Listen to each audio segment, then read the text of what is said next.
বলছি, আপনি তো এই জিমের ট্রেনার, তাই না? হ্যাঁ, কেন? কি দরকার? আপনাকে আমার একটা চ্যালেঞ্জ ছিল। হ্যাঁ, কি? বলুন। তো পুজোর তো আর 7 দিন বাকি।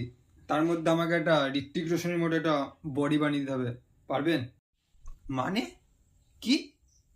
আপনি যদি পারেন তাহলে ভাববো আপনি একজন ভালো ট্রেনার। যান যান এখান থেকে, যান। আচ্ছা, তাহলে আপনার কথাও থাক আর আমার কথাও থাক।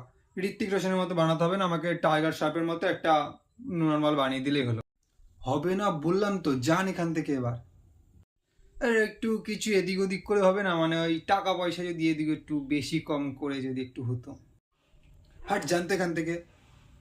7 দিনে বডি বানাতে এসছে, কোত্থেকে আসে কে জানে। হাট এখান থেকে, হাট।